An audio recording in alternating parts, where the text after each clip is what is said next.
The supply chain, freight, transportation, logistics, it's $1 trillion a year. This is hundreds of thousands, millions of loads of freight that are moving throughout the United States every year in terms of a source of emissions of greenhouse gas. It's a massive producer.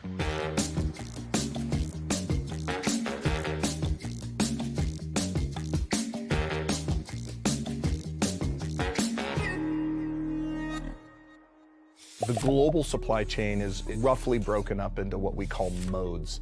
By far, the largest mode is what we call full truckload. That is around a $400 billion a year mode in the US, and in theory is the most efficient way to move freight.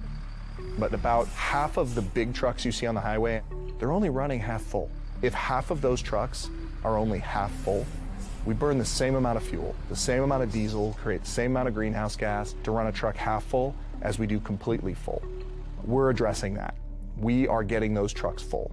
We do algorithmic carpooling of truckload freight. We've created a software solution where you can ride share your freight. They give us a little bit of data and they say, I'm here today, there tomorrow. I'm empty.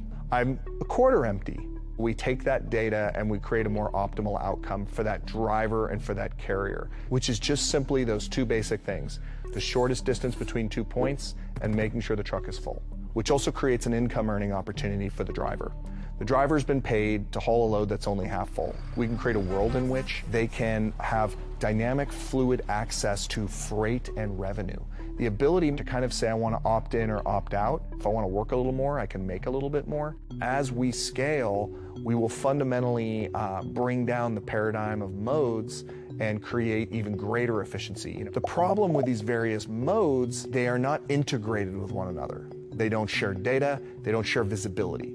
If we could find a way to share this data, then we could create an entirely new supply chain that is much, much less resource intensive from a capital standpoint, from an infrastructure standpoint, but also from a carbon standpoint. You'd have a world in which there were no longer any modes and everything would be placed into the river and just flows where it needs to go. This is a massive opportunity for whether it's greenhouse gas and sustainability or value and cost for the US supply chain. Through more data, we have better insights, we make better decisions, we build more valuable products.